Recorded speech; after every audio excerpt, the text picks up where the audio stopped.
Hi నమస్తే welcome to prime nine news. ఈరోజు మనము జవహర్ నగర్ డంపింగ్ యార్డ్ దగ్గర ఉన్నాము. జవహర్ నగర్ డంపింగ్ యార్డ్ అంటే తెలుసు కదా, రెండు ట్విన్ సిటీస్లో కలిపి నలుమూలల నుంచి వచ్చే చెత్త అంతా కూడా ఒక డంపింగ్ యార్డ్లో వేయడం జరుగుతుంది. డంపింగ్ యార్డ్లో ఉన్న అంటే ఆ డంపింగ్ యార్డ్ వల్ల స్థానికులుగా ఉంటున్న ప్రజలు చాలా ఇబ్బందులు ఎదుర్కొన్నట్లు తెలుస్తోంది.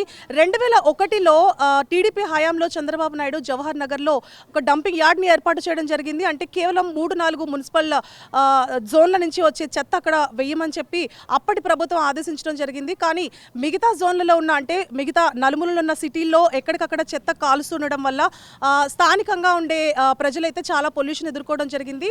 దీనితో తర్వాత ఏర్పడ్డ ప్రభుత్వం అంటే రాజశేఖర రెడ్డి హయాంలో ఏర్పడ్డ ప్రభుత్వంలో అంటే దాదాపుగా 2001, 2005, 2004 ఆ ప్రాంతం నుంచి జవహర్ నగర్లో అంటే కేవలం 4-3 జోన్ల నుంచి కాదు, సిటీ నలుమూల నుంచి వచ్చే చెత్త అంతా కూడా జవహర్ నగర్ డంపింగ్ యార్డ్ దగ్గర చెత్తని పేర్చి అక్కడే కాల్చడం జరుగుతుంది.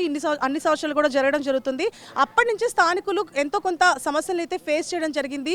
తరువాత ఏర్పడిన బీఆర్ఎస్ ప్రభుత్వం ఏదైతే వచ్చిందో ఇదంతా ఆర్గనైజ్ చేసి అంటే స్థానికులు ఈ చెత్త వల్ల డంపింగ్ వల్ల వస్తున్న సమస్యల నుంచి తప్పించుకునే విధంగా బీఆర్ఎస్ ప్రభుత్వం అయితే ఏర్పాటు చేయడం జరిగింది.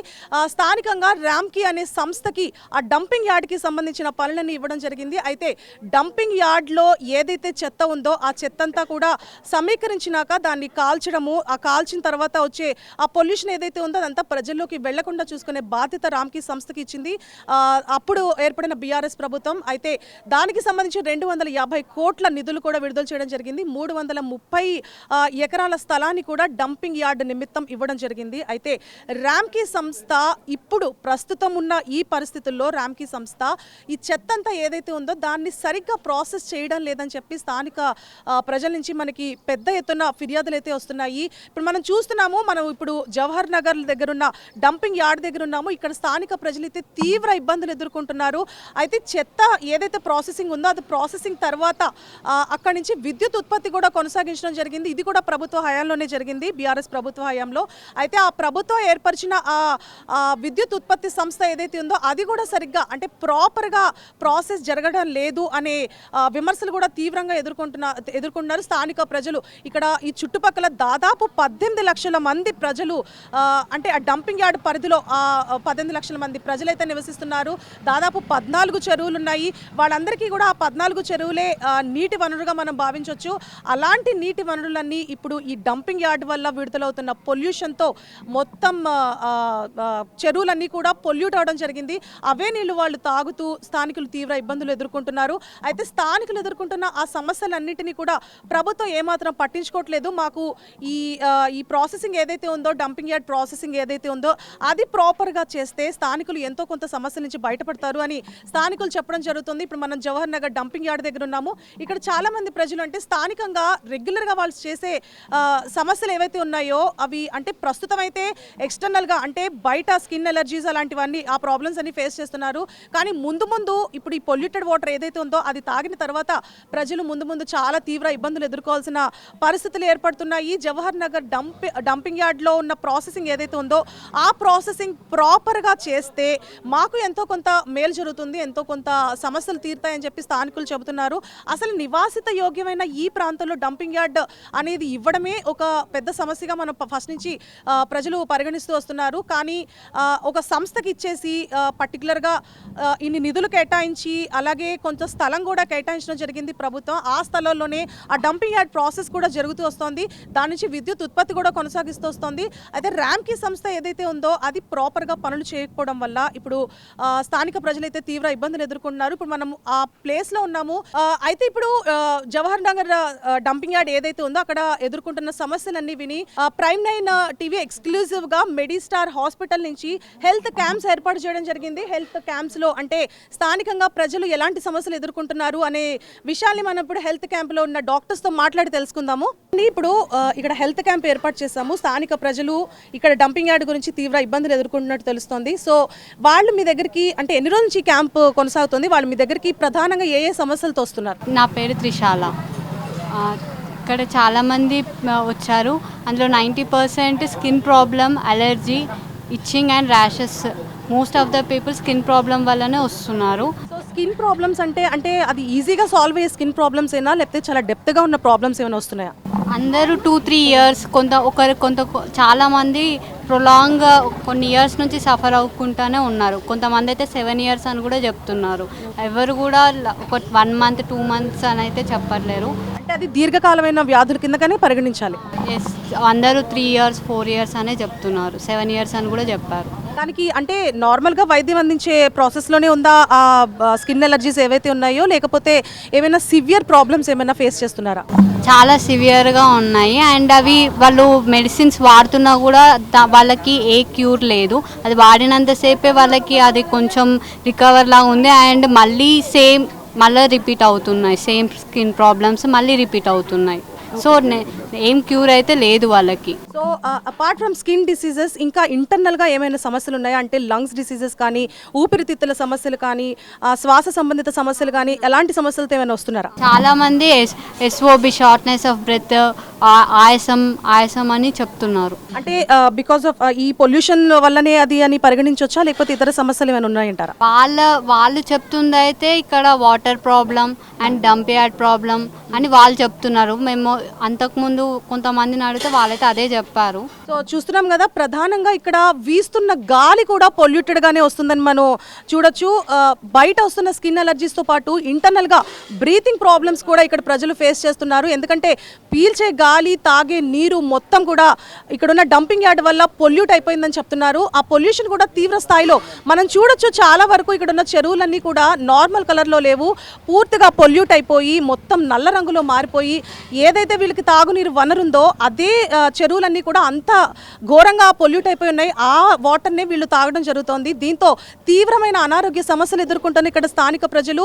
కేవలం స్కిన్ అలర్జీసే కాదు, ఇంటర్నల్గా కూడా బ్రీతింగ్ ప్రాబ్లమ్స్, లంగ్స్కి సంబంధించిన ప్రాబ్లమ్స్ కూడా ఫేస్ చేస్తున్నట్లు తెలుస్తోంది. దాదాపుగా 7-8 సంవత్సరాలుగా సఫర్ అవుతున్న ప్రజల్ని కూడా మనం చూస్తున్నాము. ఇప్పుడు ఇంకా ఇక్కడ సఫర్ అవుతున్న స్థానిక ప్రజలతో మాట్లాడి వాళ్ళు ఏ సమస్యలు ఎదుర్కొంటున్నారో తెలుసుకుందాం. ఇప్పుడు వాళ్ళతో మాట్లాడి మరిన్ని విషయాలు తెలుసుకుందాం. సార్ చెప్పండి, ఇక్కడ మీరు ఎన్ని సంవత్సరాలుగా ఉంటున్నారు? మీరు ఏ సమస్యలు ఎదుర్కొంటున్నారు? ప్రధానంగా మీరు ఎలాంటి సమస్యలు ఎదుర్కొంటున్నారు? ఆరోగ్య సమస్యలు కానీ, తాగునీటి సమస్యలు కానీ, ఎలాంటి సమస్యలు ఎదుర్కొంటున్నారు? వాటర్ ప్రాబ్లం చాలా ఉంది మాకు. ఇది డంపింగ్ యార్డ్ది మాకు అది వాటర్ మొత్తం డంప్ అయినాయి. ఆ వాటర్ మేము స్నానం చేసేట్లో మొత్తం ఎలర్జీ, బాడీ మొత్తం ఎలర్జీ. ఇంకోటి మాకు దాని స్మెల్ వదులుతాడు వాడు. అప్పుడప్పుడు అన్నం కూడా తినలేము, అలా ఉంటుంది. మేము అంత ఇబ్బంది పడతాం. మేము మీకు తాగునీరు ఎక్కడి నుంచి వస్తుందండి? ట్యాంక్స్ ఏమైనా ఉన్నాయా? ఇక్కడ ట్యాంక్స్ ఏం లేవు మాకు. ఆ మున్సిపల్ వాటర్ ఒకటి ఉన్నది. ఆ వాటర్ చుట్టూ కొంచెం తాగడానికి మాకు. ఆ మున్సిపల్ వాటర్ ఎలా ఉంటుంది? తాగడానికి యోగ్యంగానే ఉంటుందా?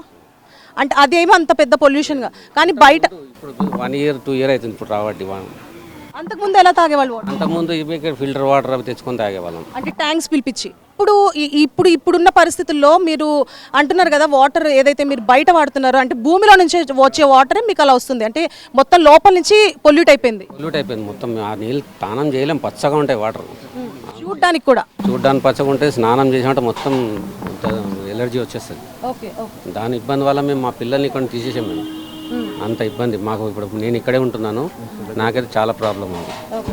సార్ చెప్పండి, ఇప్పుడు అంటే ఇప్పుడు చెప్తున్నారు తాగే నీరు పొల్యూషన్గా ఉంటుంది, అట్ ద సేమ్ టైం వాడే నీరు అయితే చాలా ఘోరంగా వస్తుంది, పచ్చగా వస్తున్నాయి వాటర్ అంటున్నారు. అసలు ఇక్కడ ఎలాంటి సమస్యలు ఎదుర్కొంటున్నారు?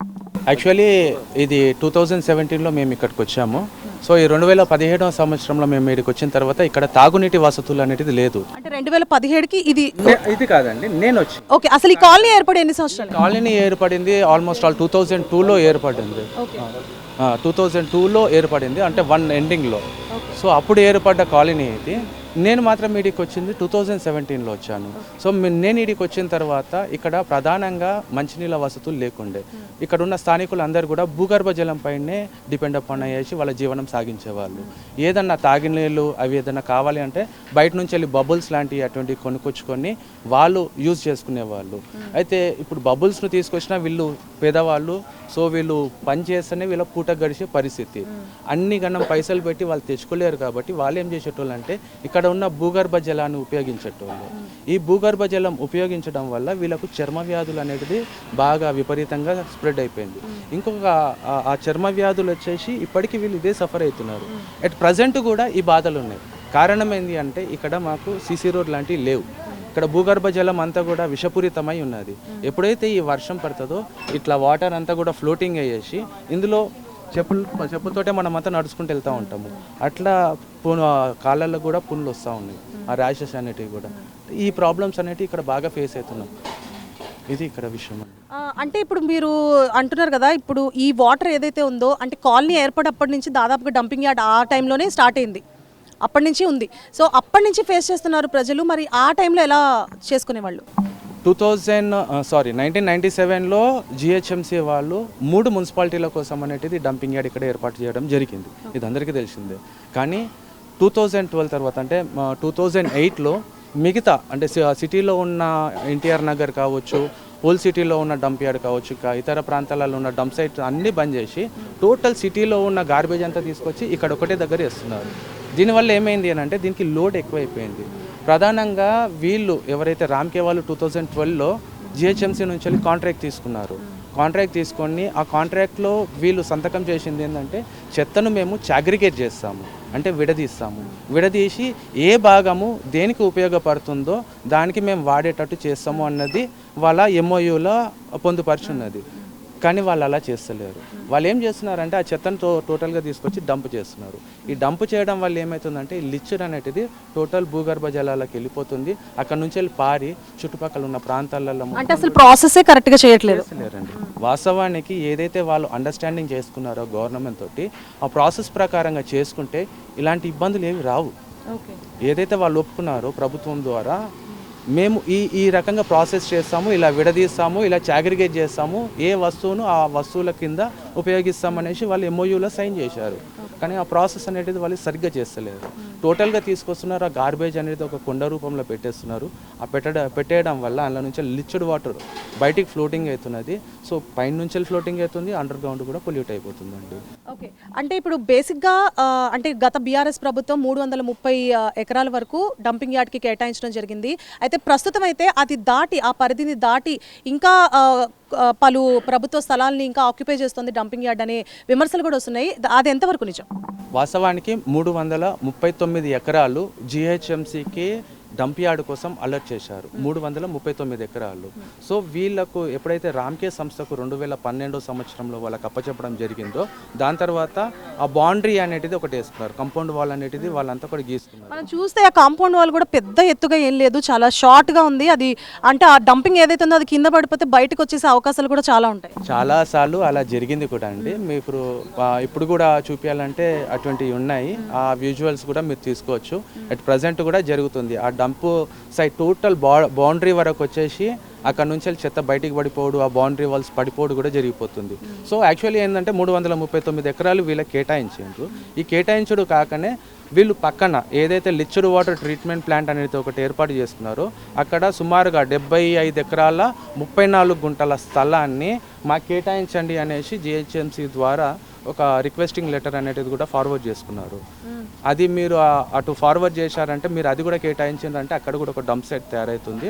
దయచేసి దాన్ని ముందుకు ప్రొసీడ్ కానియకుండా చూడండి అని మేము కూడా ఒక మెమోరాండమ్ మన కలెక్టర్ గారికి ఇవ్వడం జరిగింది. అంటే స్లోగా నిర్వాసితుల మధ్యలోకి వచ్చేస్తూ ఉంది నెమ్మదిగా. వాస్తవానికి actually pollution control board central pollution control board norms ప్రకారము దీనికి 4 లేయర్స్ ఉంటాయండి.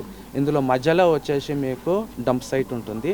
దానికి ఒక సర్టెన్ మీటర్స్ వరకు అనేది యూటిలిటీ ప్లేస్ ఉంటుంది. ఏదైతే ఆ డంప్ సైట్కు చెత్త వేయడానికి వెహికల్స్ వస్తూ ఉంటాయో దానికి సర్టన్ మీటర్స్ అని ఉంటాయి.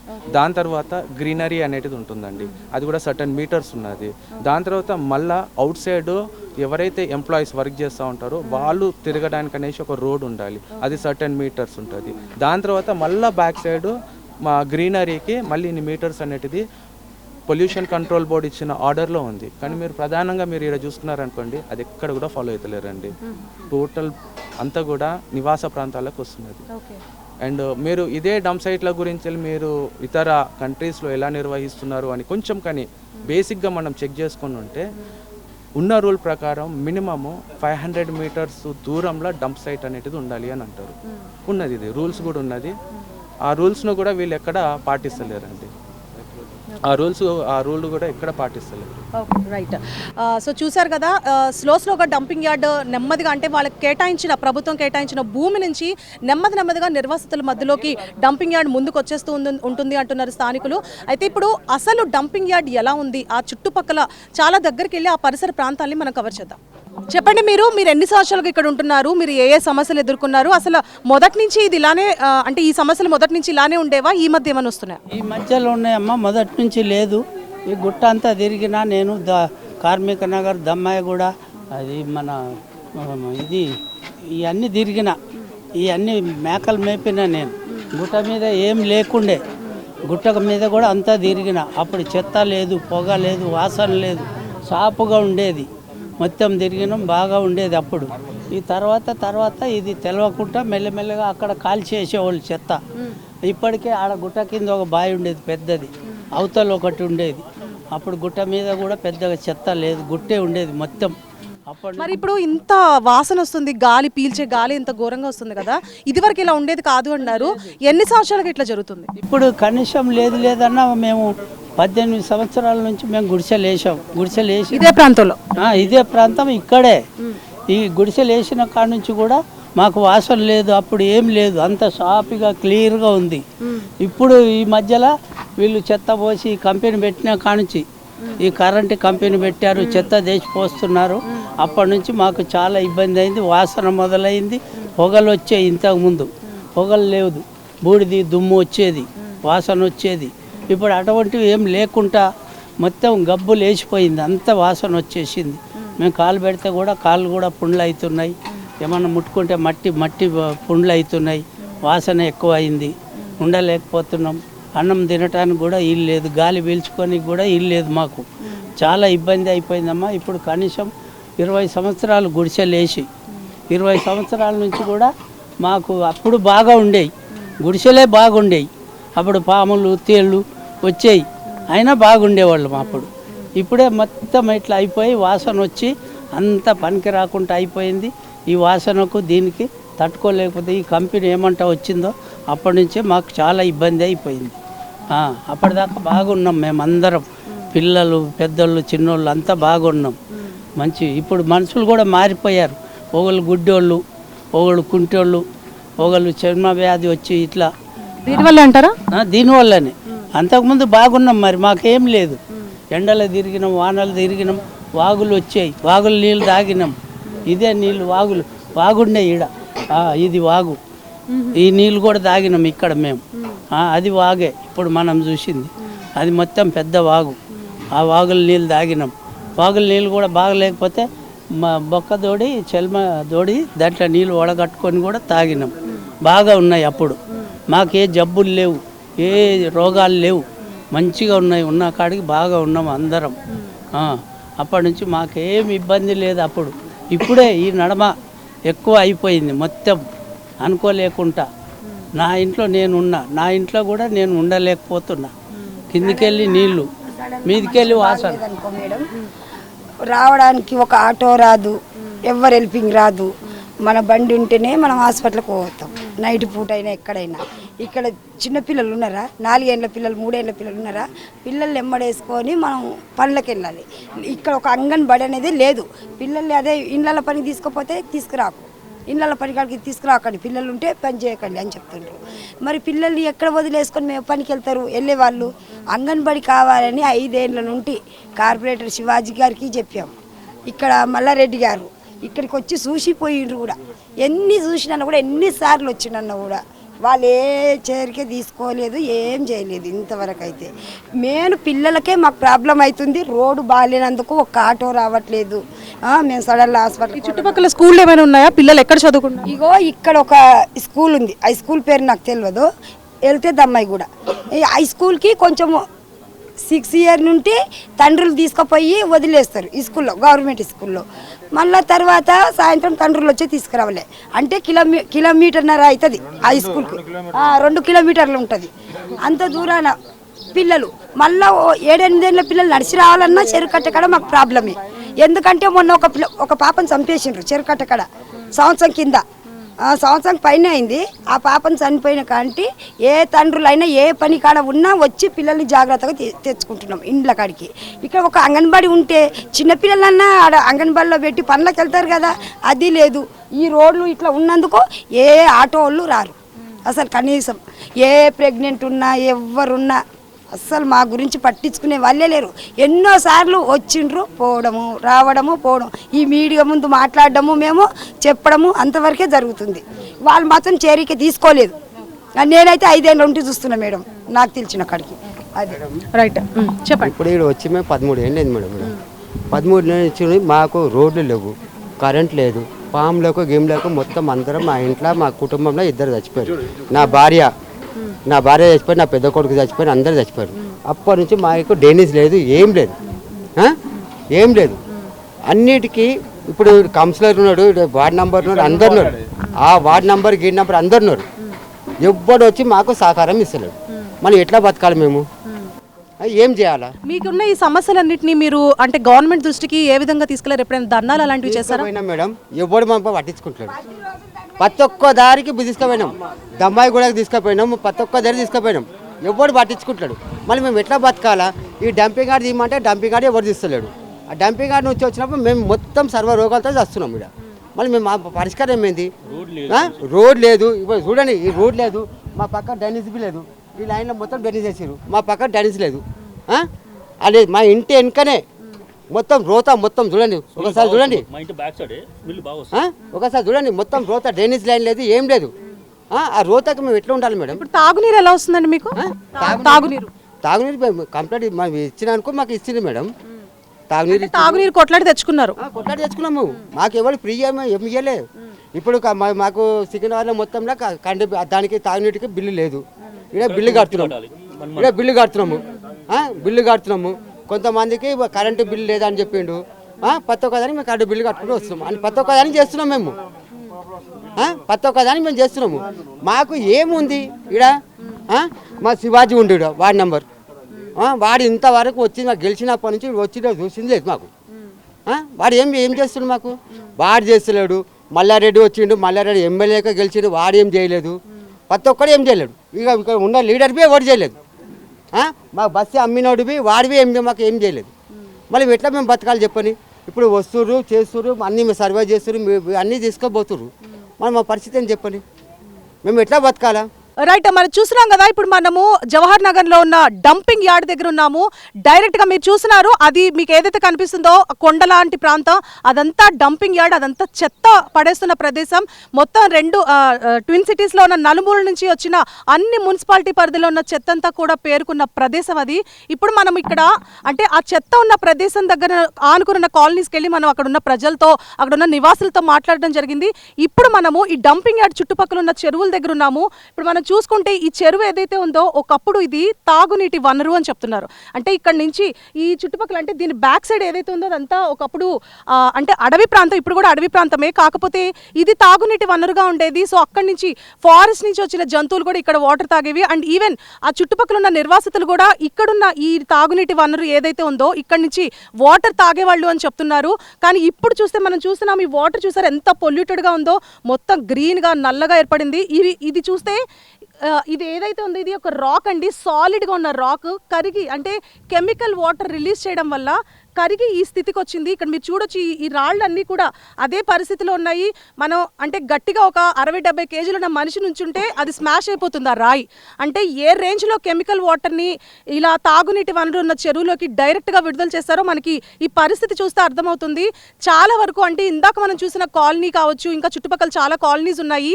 ఈవెన్ వెళ్ళడానికి నడవడానికి కూడా కనీస రోడ్డు, సీసీ రోడ్డు కూడా లేని పరిస్థితిలో వాళ్ళు ఉన్నారు. ఈవెన్ అంటే కనీస సౌకర్యాలైన తాగునీరు, లేకపోతే రోజువారీ వాడుకొని నీరు, నడిచే రోడ్లు కూడా కనీస డ్రైనేజ్ సిస్టమ్ కూడా లేకుండా వాళ్ళు బతుకుతున్నారు. అండ్ చాలా మంది చెప్తున్నది ఏంటంటే ఈ డంపింగ్ యార్డ్ ఏర్పడిన తర్వాత ఇదివరకైతే ఇన్ని సమస్యలు లేవు.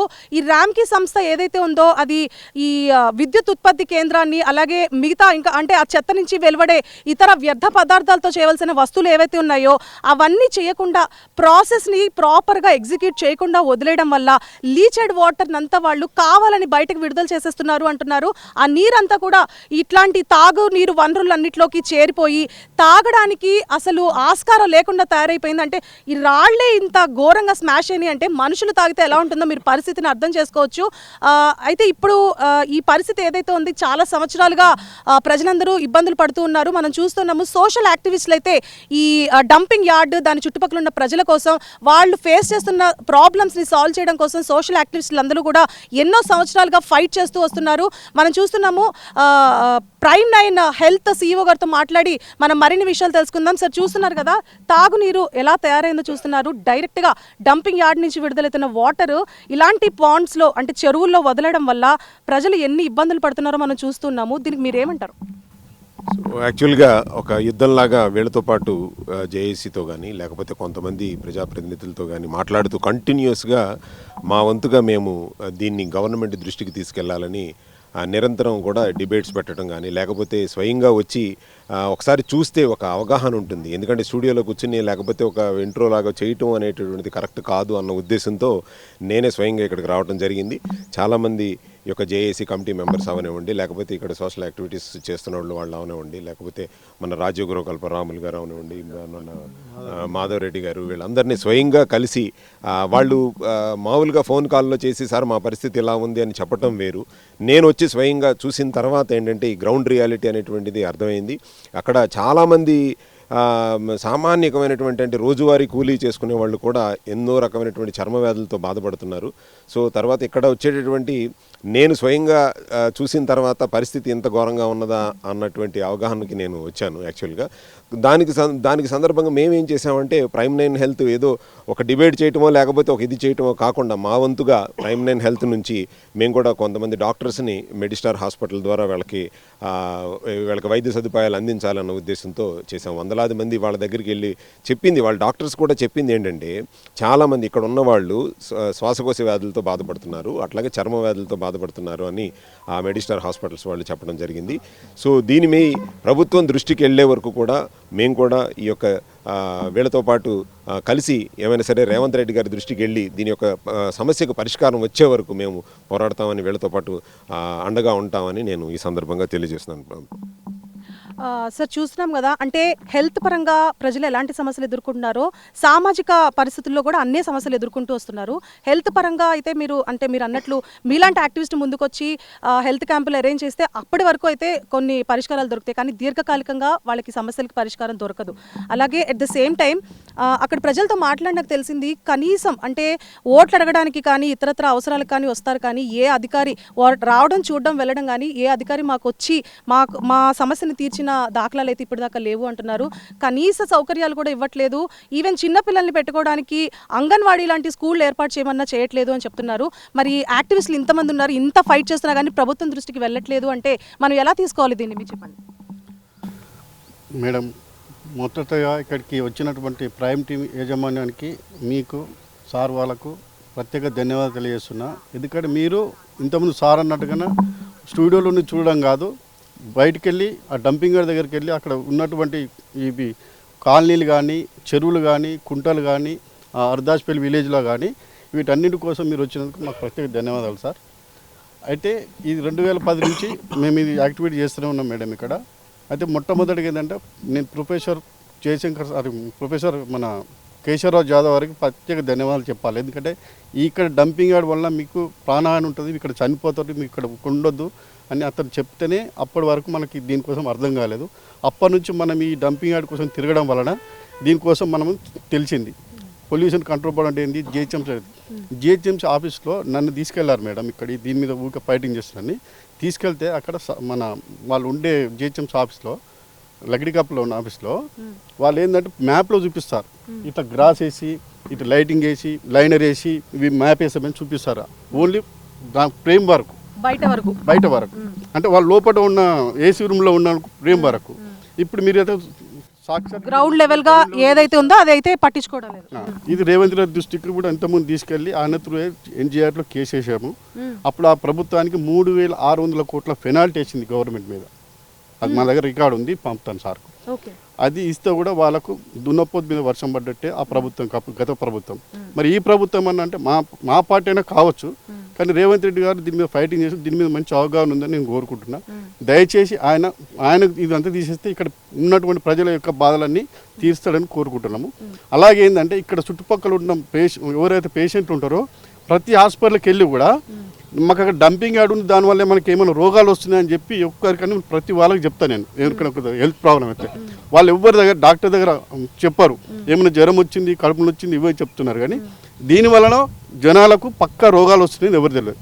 దీన్ని పక్కా తెలుసుకొని రాసుకోవాలని కోరుకుంటున్నాను. రైట్. చూడండి, అంటే గవర్నమెంట్స్ మారుతున్నాయి, ప్రభుత్వాలు మారుతున్నాయి, కానీ ఈ డంపింగ్ యార్డ్ సమస్యలు ఏదైతే ఉన్నాయో ప్రజల మీద అవైతే ఇప్పుడు దాకా ఎటువంటి పరిష్కారాలు అయితే దొరకలేదు అంటున్నారు. గవర్నమెంట్ మారినా కానీ ఇప్పుడు వచ్చిన గవర్నమెంట్ అయినా కనీసం ప్రస్తుత పరిస్థితిని మార్పు తీసుకొచ్చే అవకాశాలు ఏమైనా ఉన్నాయంటారా? ముఖ్యంగా ఇక్కడికి వచ్చిన మీ మీడియా వాళ్ళకి, ప్రైమ్ న్యూస్ వాళ్ళకి చాలా ధన్యవాదాలండి. ఇది ఏదైతే ఇప్పుడు మీరు చూస్తున్నారో ఇదంతా వాస్తవం. ప్రతి 14-20 సంవత్సరాల నుంచి కూడా అందరు మీడియా వాళ్ళు వస్తున్నారు, చూస్తున్నారు, వెళ్ళిపోతున్నారు. అది ఇంకా మళ్ళీ ఒక 1 వీక్ వరకు కొంచెం స్పీడ్గా జరుగుతుంది, ఆ తర్వాత కూల్ అయిపోతుంది. కానీ మీరన్నా దీన్ని ఆపకుండా మాతో పాటు మేము ఏదైతే చేస్తున్నామో యుద్ధం, అదే యుద్ధంలో మీరందరూ కూడా పాల్గొని మీ న్యూస్ ఛానల్ ద్వారా ప్రభుత్వానికి తొందరగా మా సమస్యని ప్రభుత్వానికి చేరవేయాలని మా విన్నపం. ఇంకొకటి ఏంటంటే, గతంలో మన రేవంత్ అన్న గారు ఆల్రెడీ కేసు వేశారు. ఆయన అపోజిషన్లో ఉన్నప్పుడు ఎంతో ఫైట్ చేసిరు. మరి ఇప్పుడు సీఎం అయినందువలన ఆయనకి టైం సరిపోవట్లేదు. అది ఏ విధంగానో మేమైతే చెప్పలేము. ప్రభుత్వం మాదే కాబట్టి ఖచ్చితంగా మా రేవంత్ అన్న గారు ప్రజల పక్షాన్నే ఉంటారు కాబట్టి ఖచ్చితంగా ఆయన మాకు హెల్ప్ చేస్తాడని మేము అనుకుంటున్నాము. అంటే గత ప్రభుత్వం జిహెచ్ఎంసీకి అలాగే ఈ డంపింగ్ యార్డ్ ర్యామ్కి సంస్థ ఏదైతే ఉందో దానికి అనుసంధానంగా ఉన్న జిహెచ్ఎంసీ అధికారులు ఎవరైతే ఉన్నారో వాళ్ళకి ప్రభుత్వానికి అంటే మధ్యలో కుమ్మక్కయ్యి చాలా వరకు పనులు పట్టించుకోవట్లేదు, వాళ్ళందరూ కూడా ఒకటైపోయి ప్రజలకి ఇలా అన్యాయం చేస్తున్నారనే ఒక విమర్శ కూడా ఉంది. దానికి ఏమంటారు? అది అయితే 100% కరెక్ట్ మేడం. ఎందుకంటే మంత్లీ వన్స్ ఆల్రెడీ దాంట్లోనే ఎవరైతే ప్రభుత్వం అధికారులు ఉన్నారో వాళ్ళవే లారీలు ఉన్నాయి, దాంట్లో వాళ్ళవే ఇటాచీలు పెట్టారు, వాళ్ళకే అమౌంట్ వస్తుంది నెల. అది వాళ్ళ బినామీల పేరు మీద అమౌంట్ వస్తుంది. వాళ్ళు పూర్తిగా వాళ్ళ పేరు యూజ్ చేసుకోకుండా వాళ్ళ బినామీల పేరు మీద దాంట్లో పెట్టి మరి డంపింగ్ యార్డ్కి వాళ్ళంత మద్దతు పలుకుతున్నప్పుడు ఏ ప్రభుత్వం ఉన్నా కానీ ఏం చేయలేదు కదా. ఫస్ట్ అధికారులు మారాలి ఖచ్చితంగా. లాస్ట్ టైం కూడా ఎన్నిసార్లు మల్లారెడ్డి గారు కూడా ఇక్కడ మాకు ముఖ్యంగా ఒక శ్మశాన వాటిక లేదు, పక్కకే ఉంది శ్మశాన వాటిక. అది ఇప్పుడు కూడా చూడండి లైవ్లో లారీలు నడుస్తున్నాయి, దాంట్లో నుంచి మట్టి అంతా కూడా డంప్ చేస్తున్నారు. శ్మశాన వాటిక మొత్తం వెళ్ళిపోయింది. వేరే దగ్గర మల్లారెడ్డి గారు వచ్చి ఇనాగ్రేషన్ చేశారు, 100 lakhs అని చెప్పేసి దాని మీద బోర్డు మాత్రమే ఉంటుంది, కానీ ఇప్పటివరకు ఒక శ్మశానం చేసింది లేదు. దాంట్లో నుంచి కూడా సేమ్ ఇలాంటి వాటరే బయటకు వస్తాయి. మరి ఒక మనిషిని తీసుకెళ్ళి దాంట్లో పూడ్చాలనుకున్నప్పుడు పరిస్థితి ఎలా ఉంటుందో ఒకసారి మీరు ఆలోచించండి.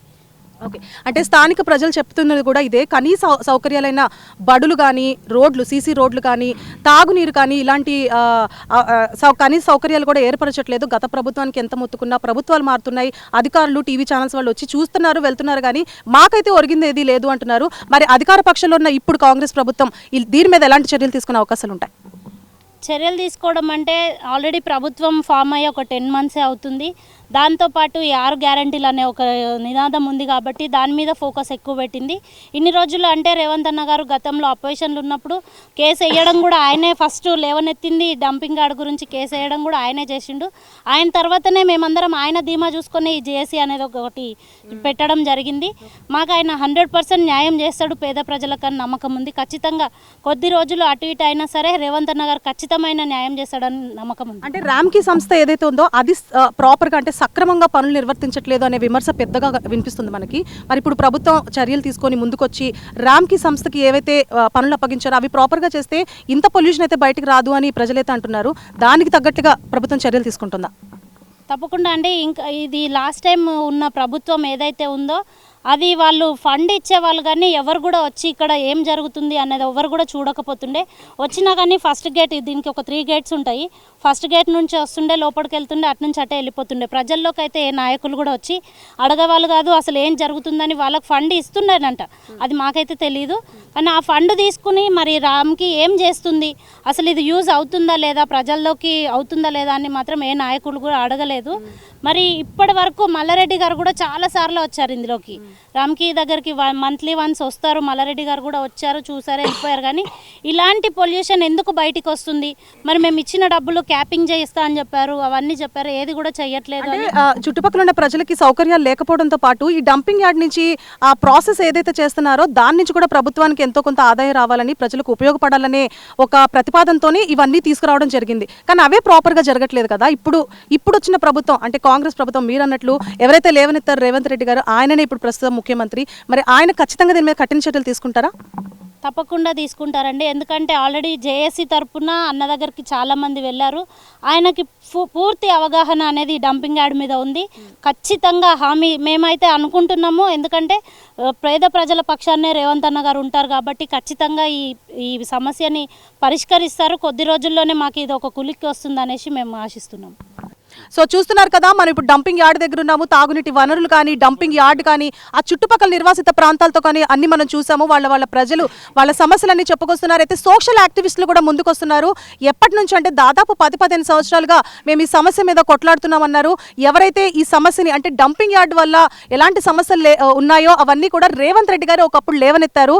అయితే ప్రస్తుతం ఆయనే ముఖ్యమంత్రి, ఆయన ప్రభుత్వమే నడుస్తుంది కాబట్టి ఖచ్చితంగా రేవంత్ రెడ్డి ప్రభుత్వం అయితే ముందుకొచ్చి ఈ డంపింగ్ యార్డ్ చుట్టుపక్కల ఉన్న ప్రజల సమస్యలు కానీ, డంపింగ్ యార్డ్తో రిలేటెడ్గా ఉన్న సమస్యలన్నీ కూడా ఖచ్చితంగా పరిష్కరిస్తారు అని సోషల్ యాక్టివిస్టులు అయితే అందరూ అంటున్నారు. అయితే మనం ఇప్పుడు ఈ డంపింగ్ యార్డ్ రిలేటెడ్గా ఉన్న కొన్ని ప్లేసెస్ అయితే మనం కవర్ చేస్తూ వస్తున్నాం. ఇప్పుడైతే హరిదాసపల్లి అనే ప్రాంతంకి వెళ్ళి అక్కడ కూడా డంపింగ్ యార్డ్ వల్ల ఎలాంటి సమస్యలు ఎదుర్కొంటున్నారో అక్కడ కూడా చూద్దాం. రైట్, చూస్తున్నాం కదా, ఇప్పుడు మనము ఈ డంపింగ్ యార్డ్లో ఉన్న ఒక ప్రాంతానికి వచ్చాము. ఇదంతా కూడా వీళ్ళు ఆక్రమించిన స్థలం అని చెప్తున్నారు. ఒకప్పుడు ఈ చెరువులాగా కనిపిస్తున్న స్థలం ఏదైతే ఉందో ఒకప్పుడు అది పొలాలు, పచ్చటి పొలాలు, అలాగే చెట్లు చేమలు ఉన్న స్థలం అని చెప్తున్నారు స్థానికులంతా కూడా. ఒకప్పుడు అంటే ఒక 10-15 సంవత్సరాల క్రితం ఇదంతా కూడా పొలం పండించేవాళ్ళంట, వరి పొలం పండించేవాళ్ళంట. ఒకప్పుడు చిరుత కూడా బోన్లో చిక్కిందని చెప్తున్నారు. అంటే అంత పచ్చటి స్థలాన్ని ఇప్పుడు ఇక్కడ మీకు పైప్ లైన్లు కనిపిస్తున్నాయి, అలాగే పొల్యూటెడ్ వాటర్ కూడా కనిపిస్తుంది. ఆ పొల్యూటెడ్ వాటర్ ఏదైతే ఉందో అది వీళ్ళు విడుదల చేస్తున్న వ్యర్థాలు అని చెప్తున్నారు స్థానికులు. అది కూడా వీళ్ళు అర్ధరాత్రి పూట సీక్రెట్గా 1:30-2 ఆ ప్రాంతాల్లో విడుదల చేయడం మొదలుపెట్టి అలా విడుదల చేస్తూ కూడా పచ్చటి వరపొలాలు ఉన్న స్థలాన్ని అంతా కూడా ఆక్యుపై చేసేసి ఇప్పుడు దాన్ని ఒక పొల్యూటెడ్ పాండ్గా తయారు చేసి అది కూడా ఒక చెరువుగా చూపిస్తున్నారు అని చెప్తున్నారు స్థానికులు. ఇదంతా కూడా హరిదాసపల్లి గ్రామాని కింద వస్తుందని చెప్తున్నారు. హరిదాసపల్లి కూడా ఇప్పుడు పూర్తిగా పొల్యూట్ అయిపోయింది. ఒకప్పుడు అంటే 4 తరాల నుంచి కూడా హరిదాసపల్లిలో రైతులు వ్యవసాయం చేసుకుంటూ బతికేవాళ్ళని అని చెప్తున్నారు. ఇప్పుడు చూస్తే ఈ పొల్యూషన్ ఏదైతే ఉందో ఈ పొల్యూషన్ వల్ల పొలాలు పండట్లేదు, అలాగే రైతులు కూడా అంతరించిపోయారని చెప్తున్నారు. హరిదాసపల్లి ఉప సర్పంచ్ అయిన మాధవరెడ్డి గారు అలాగే సోషల్ యాక్టివిస్ట్ ఇప్పుడు మనతో ఉన్నారు. ఆయనతో మాట్లాడి మరిన్ని విషయాలు తెలుసుకునే ప్రయత్నాలు చేద్దాము. మాధవరెడ్డి గారు చెప్పండి, ఇప్పుడు మనం చూస్తున్నాం మన వెనకాలన్న ఈ చెరువులాగా కనిపిస్తున్నది ఏదైతే ఉందో అది ఆర్టిఫిషియల్గా వీళ్ళందరూ ఈ డంపింగ్ యార్డ్ రామ్కో సంస్థ ఏదైతే ఉందో అది విడుదల చేసిన వ్యర్థాలు మొత్తంగా చెరువుని అంటే పచ్చటి పొలాల్ని ఇలా వ్యర్థ చెరువుగా చేసేసారు అని చెప్తున్నారు. అది ఎంతవరకు నిజం? ఇది చెరువు కాదండి, ఇది ఏంటంటే ఇది ఇక్కడ ఇంతకుముందు బహదూర్ అని వాళ్ళ కుటుంబం ఉండేది. వాళ్ళ కుటుంబము ఇక్కడ ఇది వచ్చిన మధ్య వాళ్ళు వెళ్ళిపోయారు. ఇక్కడ నుంచి అక్కడ గుళ్ళ చెరువు కింద కూడా గుట్టల్ల మల్లారెడ్డి అని అతను కూడా వాళ్ళ ఫ్యామిలీ కూడా ఉండేది, వాళ్ళు కూడా వెళ్ళిపోయినారు. వీళ్ళకు రామ్కి వాళ్ళకి ఇచ్చింది ఏంటంటే జిహెచ్ఎంసీ వాళ్ళు అక్కడ ఈ కొండ కిందకి నుంచి అక్కడ వరకు ఇచ్చారు. వాళ్ళ జాగా అక్కడ అనిపిస్తుంది, అక్కడ కంపౌండ్ వాళ్ళు అక్కడ వరకే ఇచ్చారు. ఇది అన్అఫిషియల్గా మళ్ళీ ఎక్స్ట్రా కట్టగట్టి ఇది ఫండ్స్ కట్టి ఇంట్లో మంచి పంట పొలాలను ఈ కాలుష్యం చేసి డంప్ వాటర్ ఇక్కడ ఇప్పుడు ఈ పొల్యూషన్ వాటర్ ఉన్నదంతా కూడా ఒకప్పుడు వరి పొలాలు. నేను 86 వరకు కూడా నేను ఇక్కడ పశువులు కాసి ఇక్కడ బలరు మేపినవన్నీ స్వయంగా నేను బలరు మేపినవన్నీ. ఇక్కడ మా పశువులు బలరు అన్నీ మేసి మంచిగా పంట పొలాలు ఉండేవి. ఇక్కడ చూస్తే మా పొలాలు ఇక్కడ మాది 70 ఎకరాలు ఇక్కడ మొత్తం పడబెట్టుకుంటున్నాము. మేము గత 4 సంవత్సరాల కింద 5వ నెల 10 తారీఖు 5వ నెల 2020లో జిహెచ్ఎంసీ కమిషనర్కు మేయర్కు మేము నష్టపరిహారం ఇవ్వాలని చెప్పి కూడా కోరుతూ వివరణ ఇచ్చినాము. మాకు అప్పటి నుంచి కూడా ఇప్పటి వరకు కూడా మాకు ఎటువంటి సాయం పంట సాయం కానీ ఈ రైతు రుణమాఫీలు ఇట ఏవి అవుతలేవు. మా ఊరోళ్ళకు పొలాలకు వాటర్ వస్తలేదు. వేసిన ఇక్కడ నారు పోస్తే నారు దక్కుతలేదు. నారు బయటకించి తెచ్చి ఇక్కడ నాటేసినా కానీ నారు వరి చనిపోవడం జరుగుతుంది. అది నారు చనిపోవడం కాకుండా తాటి చెట్లు కూడా చనిపోతున్నాయి, అంత పెద్ద వృక్షాలు కూడా చనిపోతున్నాయి. దీనికి మాకు సరైన న్యాయం చేయగలరని చేస్తాం. ఈ వాటర్ పొల్యూటర్ లేకుండా ఈ పైప్ లైన్ తీసుకుపోయి మూసిలో కలిపితేనే మాకు ఈ ప్రాబ్లం అవుతుంది. ఇక్కడ నాలా ఓపెన్ చేయాలని నాలా క్లోజ్ చేశారు. గుళ్ళ చెరువు నుంచి వచ్చిన నాలను క్లోజ్ చేశారు కాబట్టి ఆ నాలా ఓపెన్ చేయాలి. ఇక్కడ వచ్చే చెత్తను సిటీ చుట్టూ 4 పాయింట్లు చేసి తరలిస్తేనే మాకు న్యాయం జరుగుతుందని మేము కోరుతున్నాం. రైట్, చూస్తున్నాం కదా ఇప్పుడు మనము గుంట్ల చెరువు దగ్గర ఉన్నాము. ఇది కూడా ఫుల్గా ఈ డంపింగ్ రామ్కి సంస్థ ఏదైతే ఉందో అది ఆధీనంలోకి తీసుకొని మొత్తం కూడా పొల్యూటెడ్ చేసేసింది. మనం చూడొచ్చు మొత్తం వాటర్ అంతా కూడా నల్లగా మారిపోయింది. చుట్టుపక్కల కూడా చాలా చెరువులు ఉన్నాయి. దాదాపు 2000 ఎకరాలు అంటే ఇంకా పెచ్చు కూడా చుట్టుపక్కల ఉన్న గ్రామాలకి తాగునీరు, అలాగే 2000 ఎకరాలకు పైగా సాగునీరు కూడా అందించే చెరువులన్నీ కూడా పొల్యూట్ అయిపోయాయి. ఇప్పుడు మన హరిదాసపల్లి నివాసితులైన ఒక రైతుతో మాట్లాడి మరిన్ని విషయాలు తెలుసుకునే ప్రయత్నం చేద్దాము. రామకృష్ణ గారు చెప్పండి, ఈ చెరువులన్నీ కూడా పొల్యూట్ అయిపోయినాయి, దాని గురించి చెప్పండి. ఈ గుళ్ళ చెరువు మాది బూట చెరువు, మాది 250 ఎకరాల సాగునీరు చెరువు ఇది. ఆ తాగునీటి చెరువు ఇక్కడ నుంచి గొలుచుకట్టు చెరువు, మల్లేళ్ళగూడ చెరువు, మల్కారం చెరువు నుంచి గొలుచుకట్టు గుళ్ళ చెరువుకు వస్తుంది. గుళ్ళ చెరువుకు వచ్చిన వాటర్ను ఇది విషవాయువును నింపేశారు. దీని నుంచి వెళ్ళే మాకు వచ్చే వాటర్ అక్కడ కింద మాకు మత్తడి ఉండేది. మా పొలంలోకి ఈ వాటర్ పొలాలలో తీసుకొని మేము పారబెట్టుకొని పంట తీసుకునే వాళ్ళం. దీన్ని చేయకుండా మళ్ళీ గుళ్ళ చెరువు, ఈ చెరువులన్నీ కూడా ఒకప్పుడు సాగునీరు మేడం. ఇది ఊట చెరువు. ఈ ఊట చెరువు వల్ల మా 70 ఎకరాలు సాగు అయ్యేది అక్కడ. ఆ సాగునీరు ఈ వాటర్ను మొత్తం పొల్యూట్ చేసి ఈ చెరువు వెనుక కూడా డ్యాముల లెక్క కట్టి అవి కూడా ప్రొడ్యూట్ చేసి మా పొలాల మొత్తం మా పశువులు చనిపోవడం, పంట లేదు, పశువులు లేవు, గొర్రెలు లేవు, బర్రెలు లేవు, ఉపాధి లేదు. అంతా వలసపోయారు. మా విలేజ్ వాళ్ళు అంతా వలసపోయే కార్యక్రమం అయింది. వలసపోయిన మేము పెద్ద మనుషులం మాత్రమే ఉన్నాం. మా పిల్లలు పక్కకు పోయి అదో ఇదో పని చేసుకునే బతకడం జరుగుతుంది ఇక్కడ. తర్వాత తరాల వారు ఎవరికి ఏం మిగలేదు. మా పిల్లలకి ఏం మిగలలేదు మేడం. మేము మా వయసు సగం వయసు వరకు మా పిల్లలు సాధగలిగినాం. ఇప్పుడు మేము సాధలేకపోతే మా పిల్లలు వలసపోయి బయట పనులు చేసుకుంటున్నారు. మాకు ల్యాండ్ ఉండి కూడా 250 ఎకరాల ల్యాండ్ ఉండి కూడా మా విలేజ్కి వలస ఇందాక ఆయన చెప్పారు కదా, అటు వెళ్ళి కొన్ని చేపలు కూడా చచ్చిపోయి 10 రోజులు అటు నుంచి. అయితే మీద మల్లెలగూడ చెరువు, మల్కారం చెరువు నుంచి వచ్చే నాల ఏదైతుందో యథావిధిగా గుళ్ళ చెల్లకు వచ్చే ఆ నాలను డైవర్ట్ చేసి పక్కకున్న ఈదుల చెల్లరకు వదిలేసిర్రు. ఆ వదిలేసిన నీళ్ళు ఇన్ని 3 సంవత్సరాల నుంచి 4 సంవత్సరాల నుంచి స్వచ్ఛమైన నీళ్ళు ఉండేది.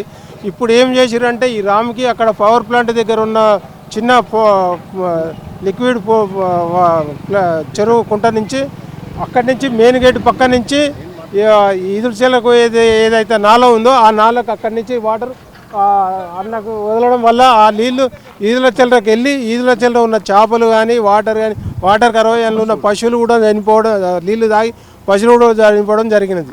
చేపలు, పశువులు. నేను తిమ్మాపల్లి రైతును మేడం.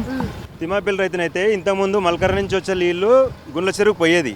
ఆ గుండ్ల చెరువు పోకుండా ఇప్పుడు ఈ రోడ్డు పక్కన ఉండి జనానికి అంతా కనిపిస్తుంది, మీలాంటి వాళ్ళకు కూడా కనిపిస్తుంది. ఈ నీళ్ళు ఏంది పొల్యూట్ అవుతుందని ప్రజల్లోకి తీసుకెళ్తారు. అట్లని వాళ్ళు ఏం చేస్తారంటే పక్క దారికి పట్టించి ఈదురు చెరువు కొంచెం దూరం ఉంది రోడ్డుకు, వాళ్ళంటే జిహెచ్ఎంసీ వాళ్ళు కావచ్చు, రామ్కి వాళ్ళు కావచ్చు. మొత్తానికి ఈ డంపింగ్ నీళ్ళు రోడ్డుకు దూరంగా ఉంది. ఆ చెరువు ఎవరికి కనిపించదు. దాంట్లోకి మలిపిన మేడం, మలిపిన నుంచి మొత్తం అందులో చేపలు చచ్చిపోయినాయి. వెనక నుంచి ఒక 8 కిలోమీటర్లు ఉంటుంది మేడం వాగు. అది మంచినీళ్ళ వాగు. 4000 ఎకరాలు ఆ ఉడపల నుంచి వస్తాయి. అక్కడి నుంచి వచ్చే నీళ్ళు ఒక 8 కిలోమీటర్లు పోతాయి. ఇప్పుడు ఈ నీళ్ళు జిహెచ్ఎంసీ నీళ్ళు మలిపి నుంచి ఆ 8 ఎకరాల దూరం నుంచి ఎక్కడ చూసినా 1 కిలోమీటర్ ఉంటుంది మేడం. ఆ నీళ్ళు బొర్ర నీళ్ళని ఖరాబ్ అయిపోయినాయి. ఇప్పుడు మా తోట ఉంది మేడం. నేను ఒక 87 బ్యాచ్ మీద ఉన్నా 10th క్లాస్. అప్పటి నుంచి నేను తోట పెట్టుకున్నాను. ఇప్పటి వరకు తోట పెట్టుకొని ఉన్నాను మేడం. ఈ 4-5 సంవత్సరాల నుంచి నీళ్ళు అక్కడ మలిపి నుంచి ఇక కనీసం పంట కూడా మండట్లేదు. సగం పంట కూడా మండట్లేదు. పెట్టుబడి ఎక్కువ అవుతుంది, సగం పంట కూడా పంతలేదు. ఎవరన్నా అంగురు పండ్లప్పుడు మార్చి, ఏప్రిల్లో, ఫిబ్రవరిలో మా దగ్గర రండి కోసుదాము అంటే మీ దగ్గర క్వాలిటీ ఉండదు సార్. పక్క తోటలో క్వాలిటీ ఉంటుంది, మంచి నీళ్ళు ఉన్నాయి, క్వాలిటీ ఉంటుంది. క్వాలిటీ వస్తలేదు మేడం, క్వాలిటీ రావట్లేదు. అక్కడనే పోతారు మేడం. అమ్ముకొని కాపీ అనికి ఒక ఇబ్బంది, కాపీ ఇచ్చిన తర్వాత అమ్ముకోనికి కూడా ఒక ఇబ్బంది. అట్లా ఉంటుంది మేడం. ఎవరైనా లేబర్ రావాలన్నా మీ తోటలో నీళ్ళు బాగలేవు, స్నానం చేయాలన్నా రాదు, పప్పు ఉడకదు, అన్నం ఉడకదు, మొత్తం నీళ్ళు కూడా కొన్ని చాదాలంటే ఇంకా ఏ విధంగా బతాడు మేడం రైతు? చిన్న చిట్కా రైతు ఉంటారు మేము ఆకుకూరలు, వాళ్ళకి ఏం రాదు, ఆకుకూరలు పండవు. వరి నాటేస్తే చచ్చిపోతుంది, వరి నాటు ఇక్కడ పోస్తే చచ్చిపోతుందని బయట ఒక వేరే చుట్టాల దగ్గరనో ఎవరు తెలిసిన వాళ్ళ దగ్గర పోసుకొని తీసుకొని వస్తాం. నాటేసిన తర్వాత చచ్చిపోతుంది మేడం. పండేంత వరకు నమ్మకం ఉండదు. లేబర్ రావాలన్నా వాళ్ళకు దురద వస్తుంది మేడం, కొంచెం కలర్ ఉంటే ఆ నీళ్ళల్లో వరి నాటేస్తే కలర్ దురద వస్తుంది. లేబర్ పిలవాలన్నా మీ పొలాలు మీ నీళ్ళకు దురద వస్తుంది, ఏమత్తోటి కాదు. 10-5 ఎక్కువ పిలుచుకొచ్చిందన్నా లాస్ట్కి వచ్చేది పండదు, నాటేసినాక చచ్చిపోవడము, ఇవన్నీ ఉంటాయి. ఇవన్నీ ఇబ్బందులు ఎవరు చెప్పుకోవాలి మేడం మేము రైతులం. సో చూస్తున్నాం కదా, చుట్టుపక్కల ఉన్న చెరువులన్నీ కూడా పొల్యూట్ అయిపోయినాయి. రామ్కీ సంస్థ కానివ్వండి, జిహెచ్ఎంసీ అధికారులు కూడా రామ్కీ సంస్థతో కుమ్మక్కైంది అనే విమర్శలు కూడా స్థానికులు చేస్తున్నారు. చుట్టుపక్కల ఉన్న హరిదాస్పల్లి కానివ్వండి, ఇతర గ్రామాల ప్రజలు కానీ ఈ మధ్య అంటే ఈ చాలా కాలం నుంచి వాళ్ళు పంటలు పండించడం కూడా మానేసామని చెప్తున్నారు. ఎందుకంటే పంటలు నాటినా కానీ వాటికి తగిన సాగునీరు దొరకట్లేదు, అలాగే భూమి నుంచి కూడా సారం రావట్లేదు అంటున్నారు. కనీసం కూలీలు కూడా దొరకట్లేదని వాపోతున్నారు. మరి ఈ డంపింగ్ యార్డ్ సమస్యలు ఏవైతే ఉన్నాయో అది కనీసం ఇప్పుడు వచ్చిన ప్రభుత్వం అయినా, ఎవరైతే రేవంత్ రెడ్డి లేవనెత్తారు ఈ సమస్యని, ఆయన ప్రస్తుతం అధికారులు ఉన్నారు, ఆయనైనా ముందుకొచ్చి మాకు ఈ డంపింగ్ యార్డుగా ఉన్న సమస్యలన్నీ తీర్చి స్థానికంగా మేము ఎదుర్కొంటున్న తాగు సాగు ఇతరత్ర సమస్యలు ఏవైతే ఉన్నాయో ఆ సమస్యలన్నీ తీర్చాలి అని చెప్పి స్థానికులందరూ కూడా కోరుకుంటున్నారు. ఇది జవహర్ నగర్లో ఉన్న డంపింగ్ యార్డ్ దగ్గర ఉన్న పరిస్థితి. కెమెరామెన్ శేఖర్తో సువర్ణ, జవహర్ నగర్.